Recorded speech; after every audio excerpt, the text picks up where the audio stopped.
Hello everyone. Recently on the channel we've had lots of speculative discussions about what Beethoven might have thought of this or that great romantic composer of the next generation, which sadly didn't live to see. But we do know what he thought of some of his younger contemporaries. Rossini met Beethoven in 1822 and he talked about his encounter with Beethoven to Richard Wagner in 1860, years later, when Rossini was a relatively elderly man living in Paris. And this is what he said to Wagner about that visit. I had heard at Milan quartets by Beethoven, needless to say with what admiration. Also, I knew some of his works for piano. At Vienna, I heard for the first time one of his symphonies, the Eroica. This music knocked me over. Henceforth, I had but one idea: to make the acquaintance of this great genius, to see him if only once. I approached Salieri, whom I knew to be in touch with Beethoven. That's obviously the great Salieri, the Salieri of Amadeus fame, who had taught Beethoven. Actually taught Beethoven counterpoint in the late 1790s. So essentially Salieri, through another friend, enabled Rossini to go and see Beethoven, and this is what happened. So this is carrying on what Rossini said to Wagner in 1860. Shall I confess it? When I mounted the stairs leading to the poor lodgings of the great man, I barely mastered my emotions. When the door opened, I found myself in a sort of attic, terribly disordered and dirty. I remember particularly the ceiling. It was under the roof and showed crevices through which the rain could not help pouring down in streams. Is Rossini exaggerating? Quite possibly not. Beethoven at the end of his life was living in surprisingly squalid circumstances. This is a description of Beethoven's workroom, which I think was above his living space, and that was probably in better order, but I suspect that it wasn't great.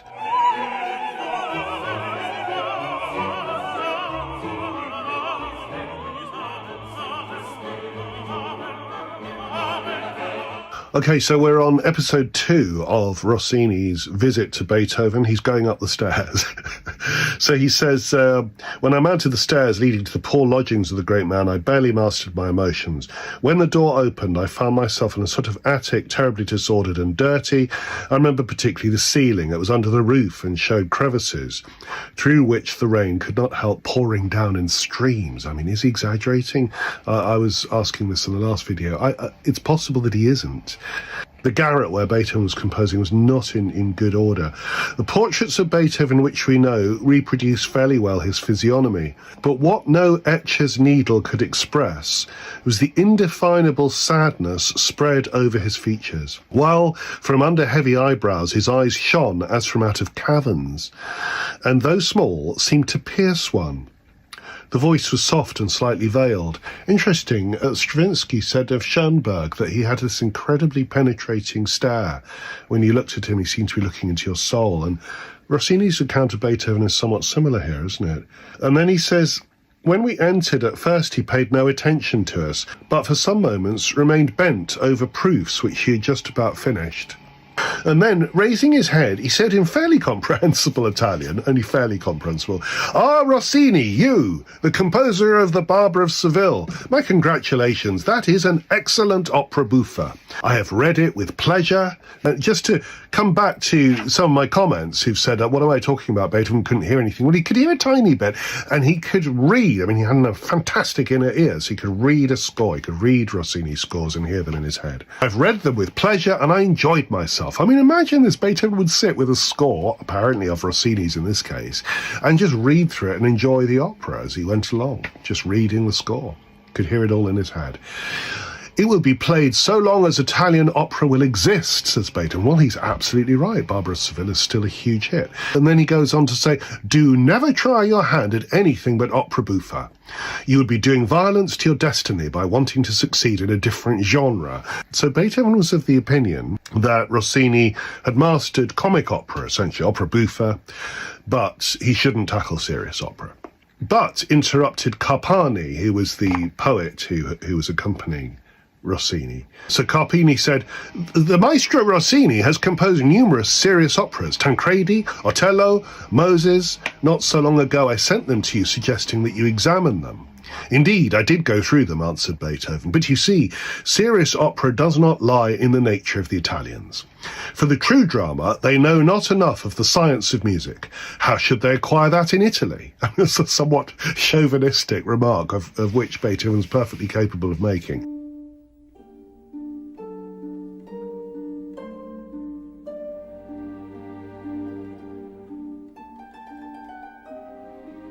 In opera buffa, he continued, none can equal Italians. Your language and your temperament predestine you for it. Look at Cimarosa, how much superior the comic parts in his operas are to the rest.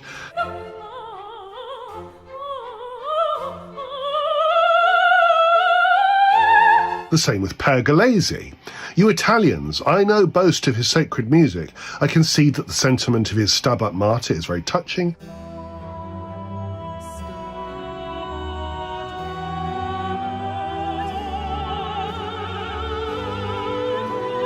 But the form lacks variety. So Beethoven thought that Pergolesi's wonderful Stabat Mater was a bit monotonous. I can see that the sentiment of the Stabat Mater is very touching, but the form lacks variety, the effect is monotonous. And then it says, here Wagner interrupted Rossini, changing the subject. I mean, probably changing the subject to himself, but I don't know. But it says, before concluding his story about his visit to Beethoven, Rossini expressed pride in being a subscriber to and student of Bach's complete works, and recorded his admiration for Bach in these memorable words, Bach is an overwhelming genius. If Beethoven is a prodigy of humanity, Bach is a miracle of God.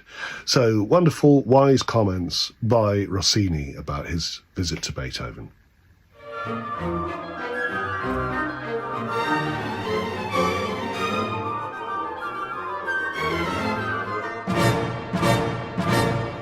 The story that I've been reading about Rossini's visit to Beethoven in 1822, I think it's fascinating. And there's a bit more. Let me read on, because it says, and this is Rossini recollecting his visit to Beethoven. Oh, the visit was short. That is easily understood because one side of the conversation had to be carried on in writing.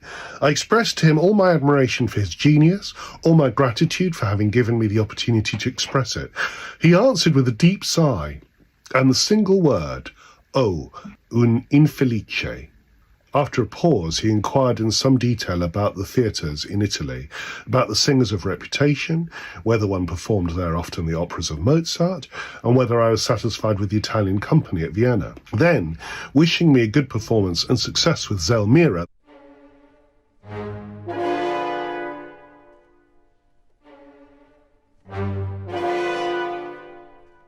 that was the Rossini opera that was being performed in Vienna. He rose and conducted us back to the door with the remark, above all, do a lot of the Barber.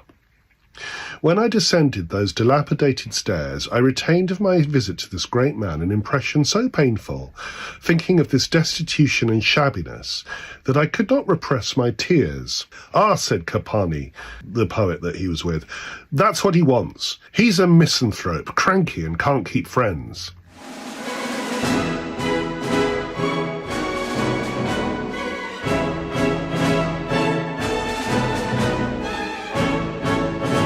I'm just continuing the extraordinary account of Rossini's visit to Beethoven in 1822, which had finished with Beethoven saying the sad thing at the end. He said, oh, un infelice.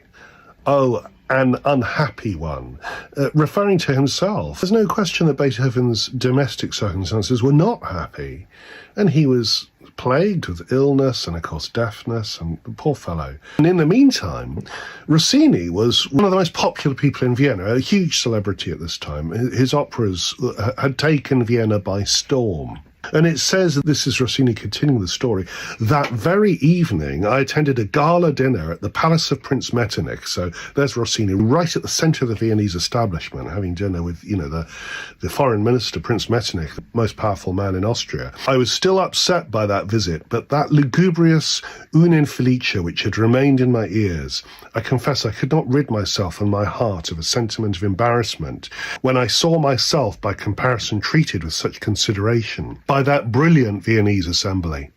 This led me to say loudly and without mincing words all I thought of the conduct of the court and the aristocracy towards the greatest genius of the epoch, about whom one bothered so little and whom one left in such distress.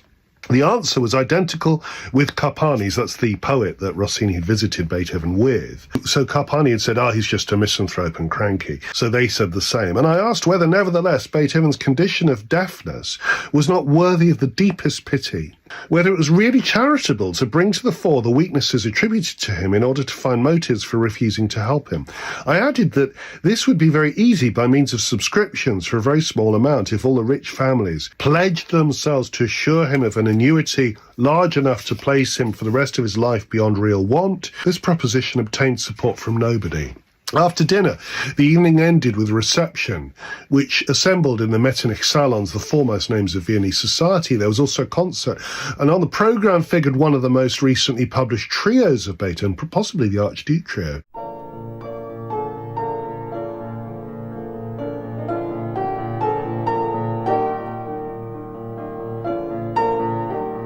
Always he, in other words, Beethoven, always he everywhere, as one says of Napoleon. The new masterwork was listened to with religious respect and obtained a resplendent success.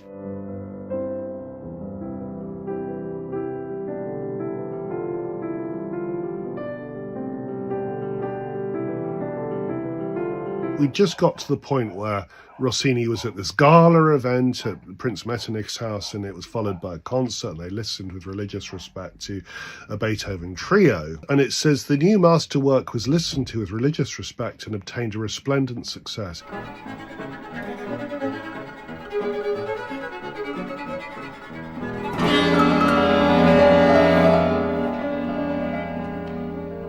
Hearing it in the midst of all those mundane magnificences, I said to myself sadly that perhaps at that very moment the great man was creating in the isolation of his attic some work of deep inspiration, destined, like his previous ones, to initiate into sublime beauties this same brilliant aristocracy from which he was excluded, and which, given over to its pleasures, did not worry about the misery of him who had furnished the pleasures.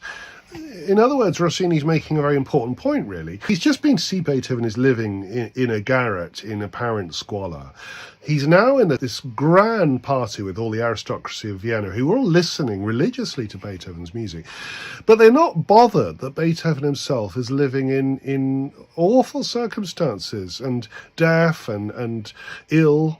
And in fact, when Rossini says that rather profound thing, where he says, I said to myself sadly that perhaps at that very moment the great man was creating the isolation of his attic some work of deep inspiration. Well, in fact, Beethoven was doing precisely that. He was writing the last 3 piano sonatas in 1822. So he really was getting better. I mean, his compositional powers had never been on a higher level. One could easily say in 1822 he was a greater composer than he'd ever been.